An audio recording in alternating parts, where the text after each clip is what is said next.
Hi, this week we are talking authority and expectation, how we can use them to strengthen our resolve or how they can trip us up.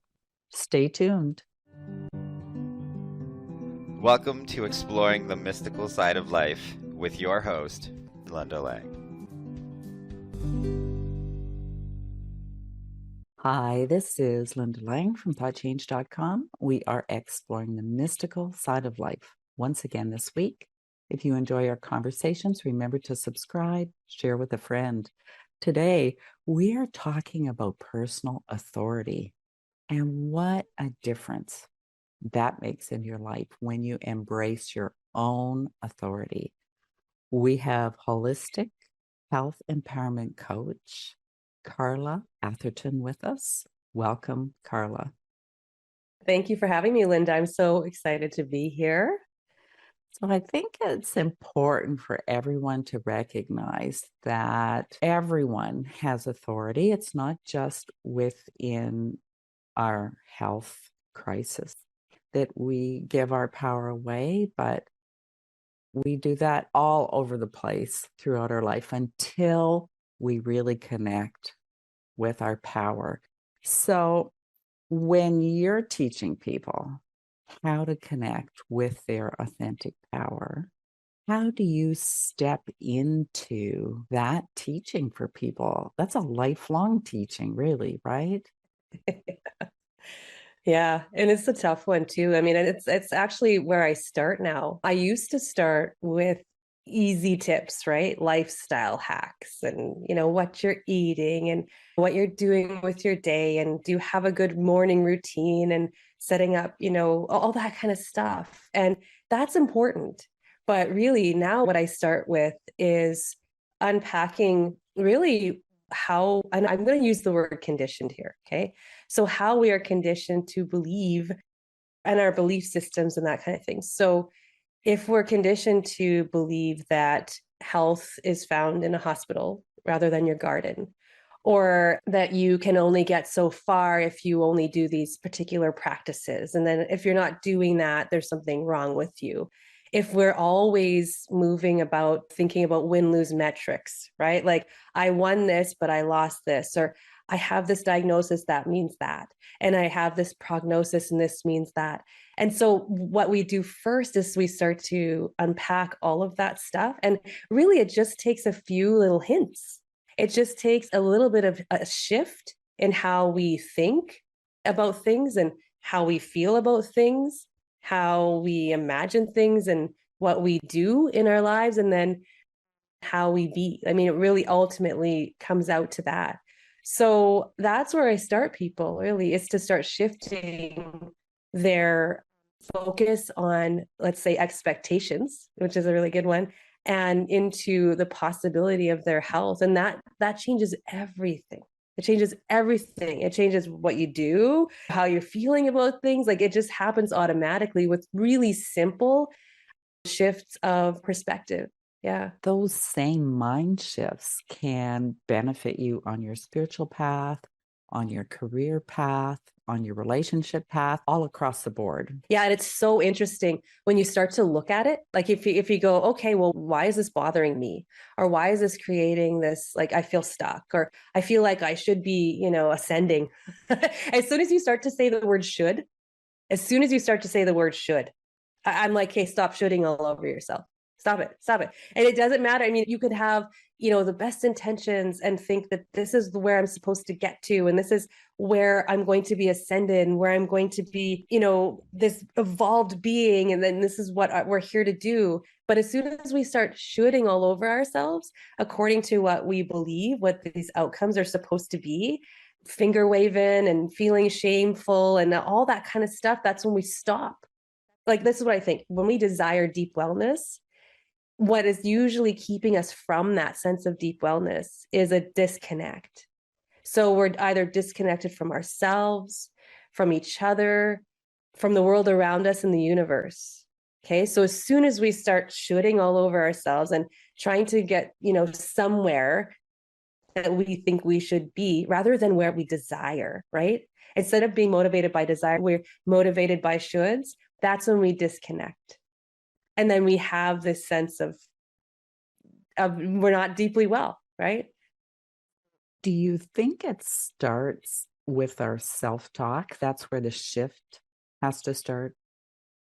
Yeah, I do actually, because the mind wants to be in the driver's seat.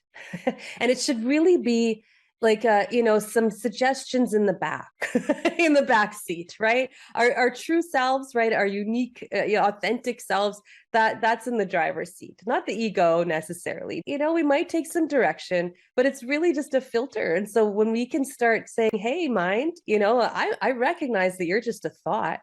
And I recognize that some of those thoughts really are going to help me to become deeply well, or to whatever these aims we have or these desires we have. As soon as we start realizing that, yes, it changes everything. So when I say something like that to like a client or a friend, or some of the teenagers in my life, and I say, hey, you have this expectation, you're given, let's say, mental wellness, right? You're given a diagnosis of you're bipolar, and this is what to expect when you're bipolar.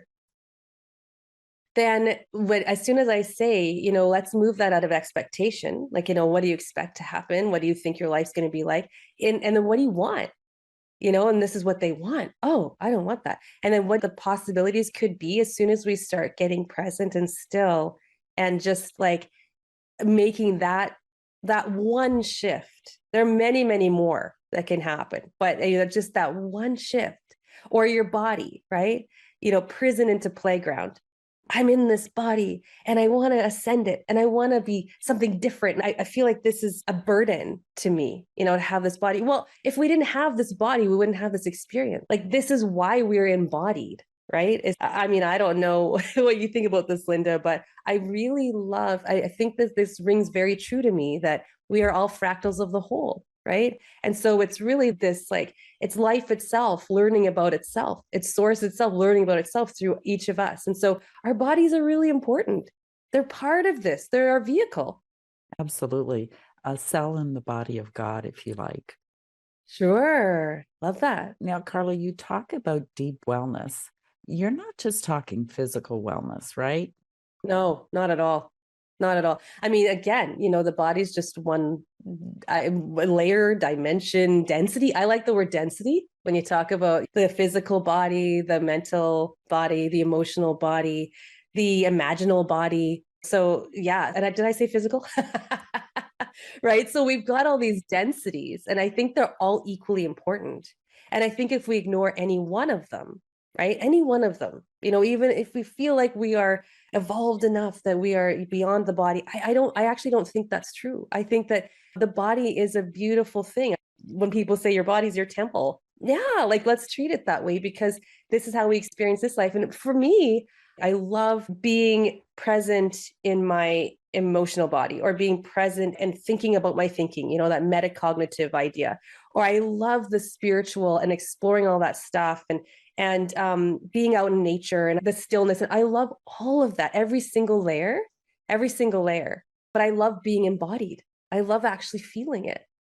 I don't want to necessarily leave that behind. And I think that when we reject how we feel in our body and in our emotional body, that's when we start going, we're still using a medication, like as in meditation, right? So meditation, love it, but we can also use it to bypass all of these embodied experiences we're having, because we think they're bad. Again, these expectations, these conditioning that this is good, this is bad, this is how we should feel, this is how we should not feel, right? So rather than that, it's to embrace it and to be with it and to be still in it and to move through it and to learn from it. It's like the hero's journey, you come back out and all those cycles keep going and going and going. And this is how we evolve, not by, pretending like the body's not as important as the spirit, or that it's something base and to leave behind like some kind of discarded shell. I think it's part of the experience of us being alive. I think that is a fairly common idea, that the body isn't as important as the spirit in the spiritual community. And yet here we are with a body.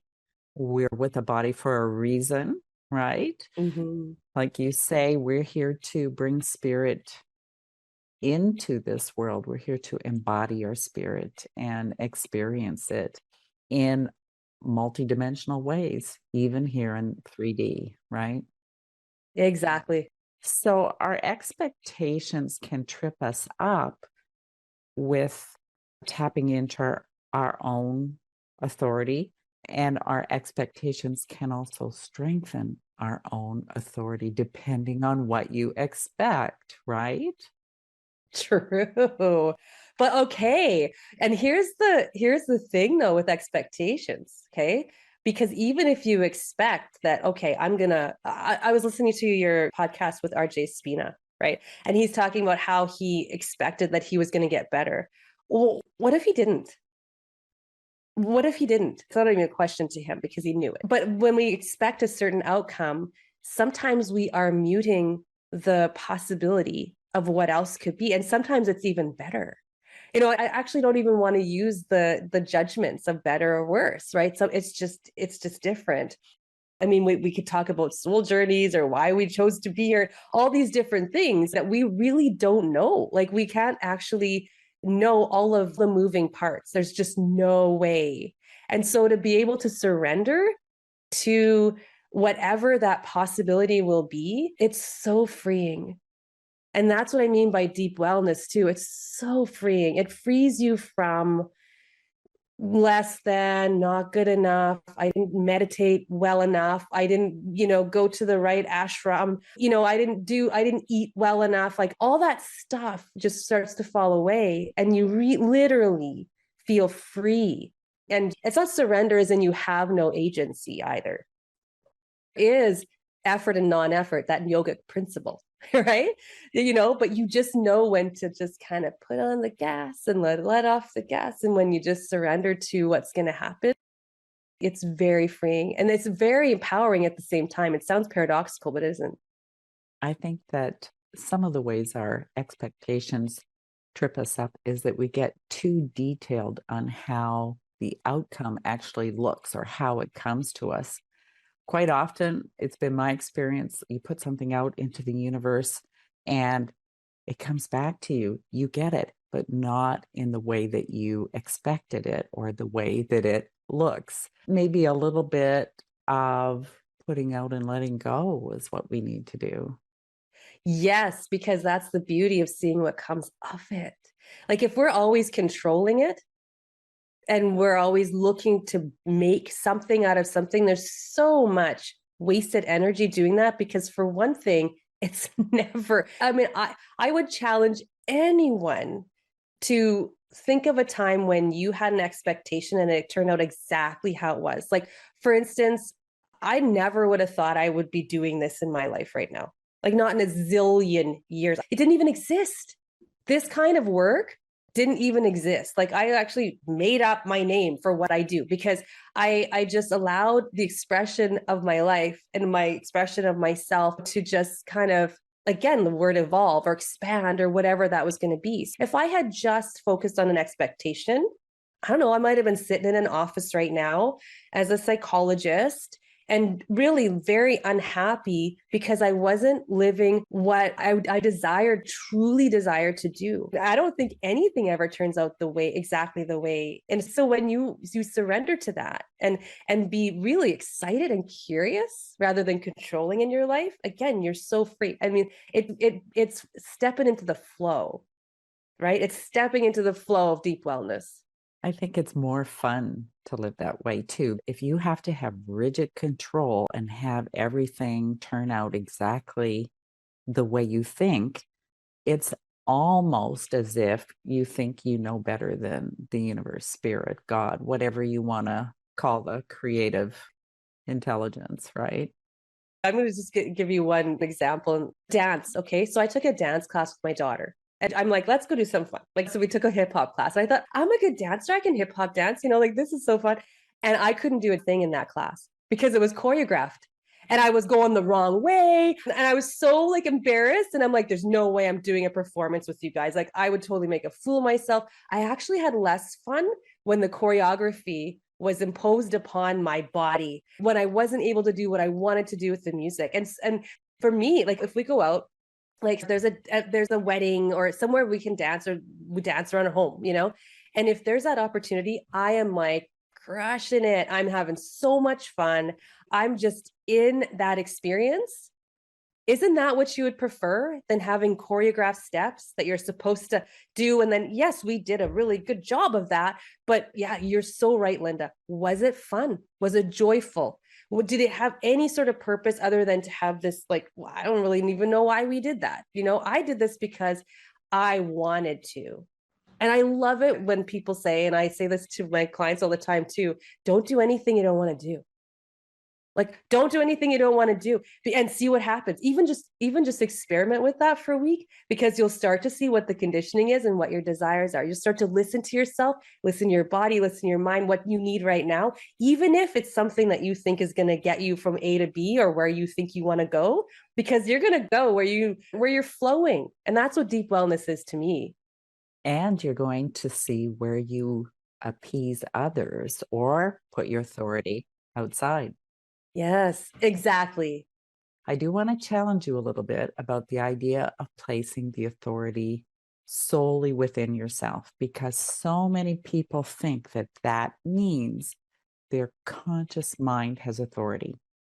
So I like to think of it more as a collaboration with your spirit, your higher self, and your conscious mind, that is the authority. Or if you're going to give your authority over to someone or something, that would be that wise, all-knowing, eternal, divine aspect of you. Yeah, I suppose it is a collaboration. I like the word intuition. I loved what Zen was saying on your podcast about like inner guidance system. I mean, whatever you call it, it's really just tapping into a knowingness, right? Like that's what I would say is it's just this knowingness. And so that's what I talk about when I say awareness, right? Like it's being aware. I think actually part of this, a very big part of this, excavation, okay, let's say, is of the unconscious.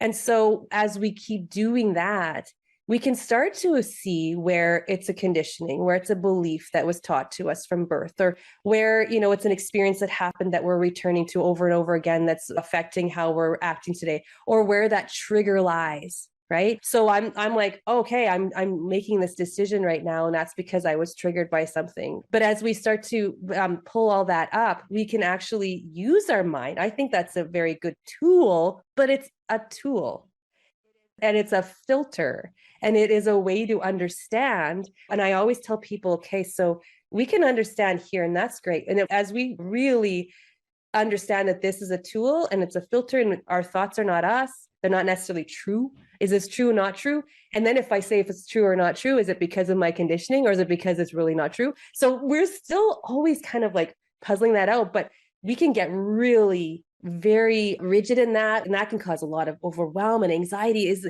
all this overthinking. So that's very left brain, right? So when we move it into the right brain, the integration, the knowing when to stop, be still, be present, flow, like do some chakra work, all that stuff. And then we can go from here, right? And it drops into here. And we know. How do we do that, Carla? Stillness. I have this short list. It's really not a long list. It's getting still. And so breath work will bring you back. And people say, like, we want to get out of the body. Well, actually, sometimes we want to get into the body because that's a way for us to understand where those energy centers are, where we feel the energy centers. So it's always like dropping into the heart for me. Sometimes I feel it in that creative center a little bit lower, like belly button area or whatever like that. So if you want to locate it in the body, that's where I would say those things are. But doing things like breath work, and it's literally like telling the mind, it's okay.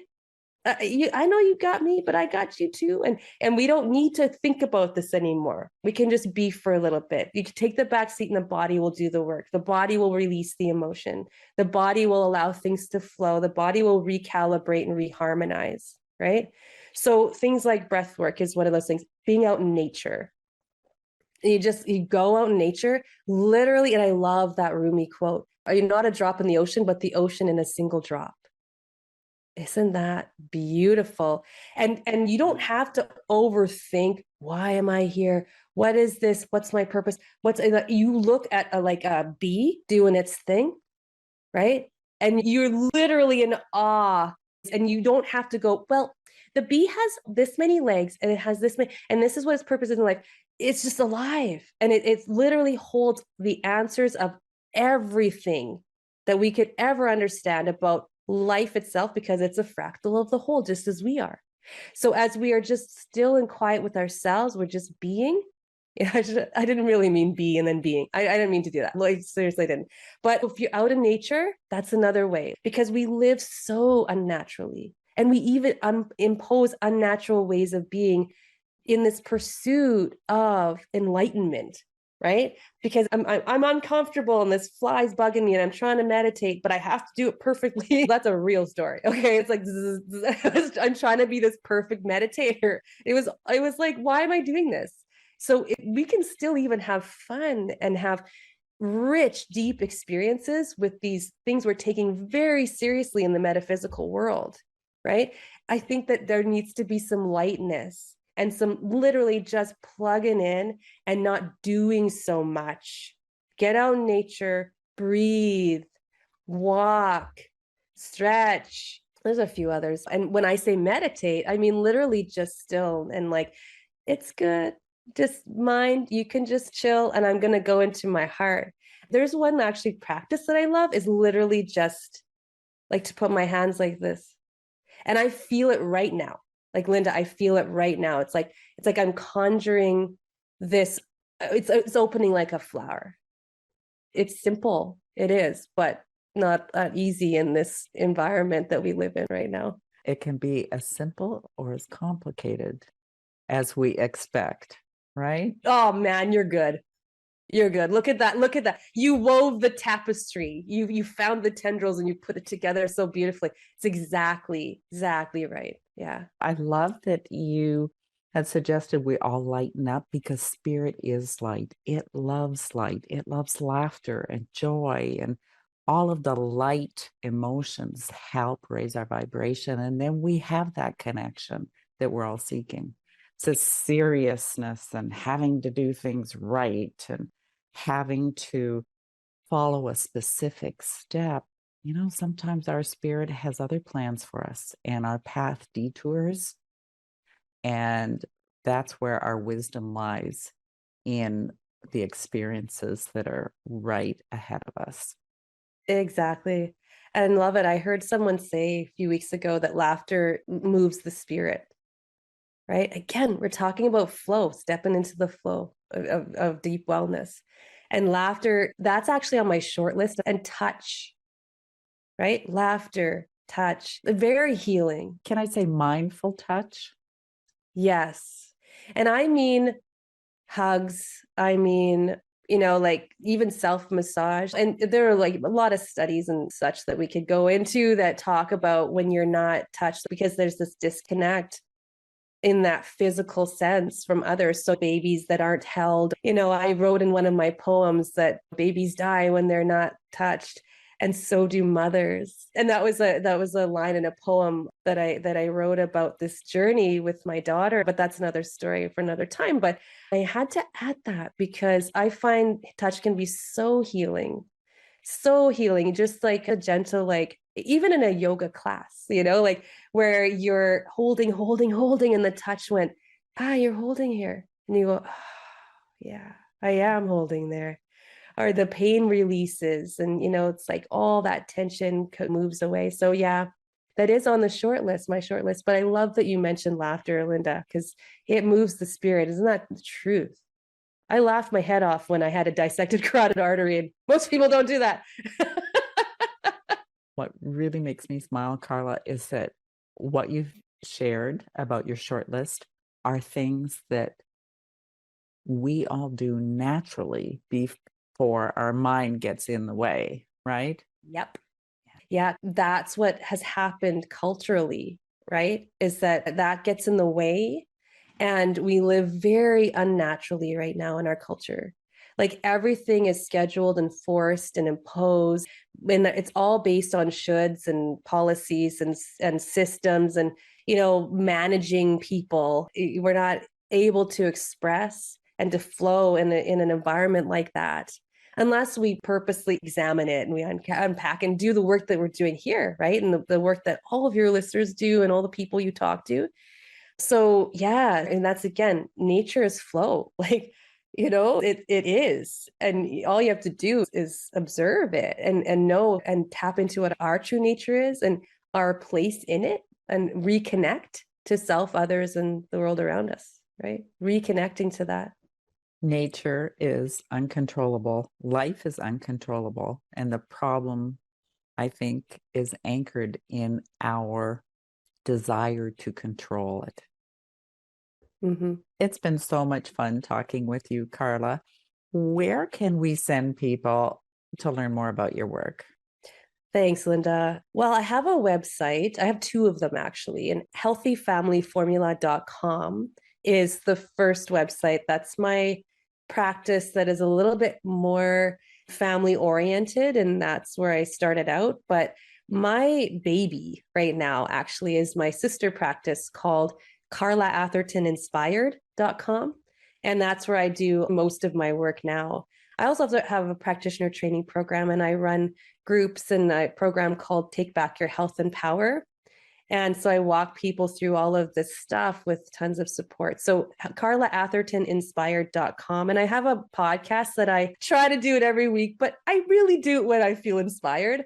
And so that's called Your Health Revolution with Coach Carla Atherton. Perfect. Thank you again, Carla. Thank you, Linda. It's wonderful. I love talking to you.